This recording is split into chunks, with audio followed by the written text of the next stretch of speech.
morning po! Ngayon po ay magtatanim po tayo ng pechay at oobserbahan po natin ng 10 days. Ang gagamitin po natin ay pala, pechay seed, at tubig.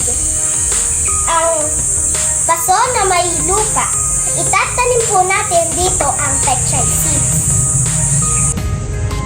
Ngayon po, magtatanim po tayo ng pechay seeds.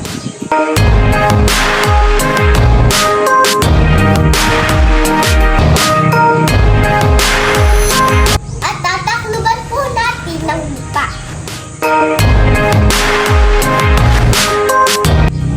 Didiligan po natin ng kaunting tubig.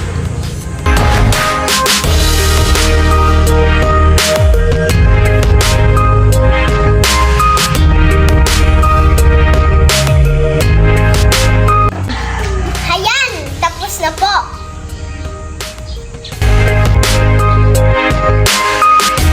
Obserbahan na lang po natin araw-araw.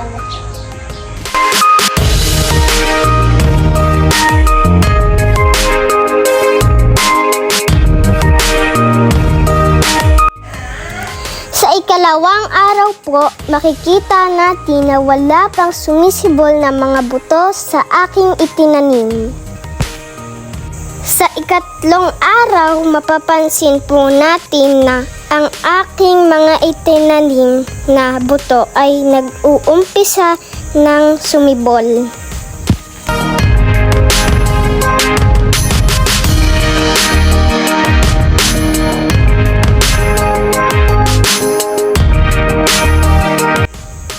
Sa ika-apat na araw, mapapansin natin na meron ng maliliit na dahon ang pechay.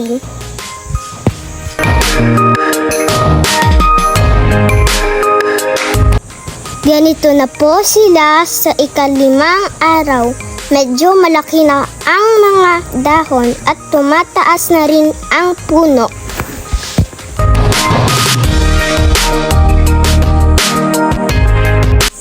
Sa ika-anim na araw ay mapapansin natin na patuloy na lumalaki at tumataas ang mga pechay.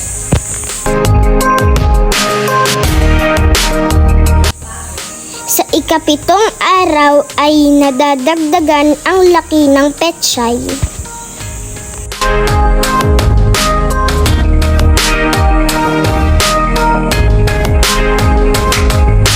Sa ikawalong araw, halos wala akong napansin na ipinagbago ng halaman maliban sa kaniyang mga dahon. Sa ikasyam na araw, mapapansin natin na parang pwede na silang itanim sa lupa. Ngayon po, ang ikasampung araw ng aking obserbasyon sa aking itinanim.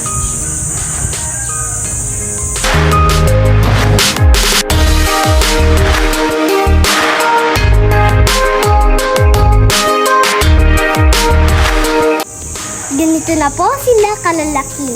Maaari na po natin sila itanim direkta sa lupa para po mabilis lumaki at lumusog.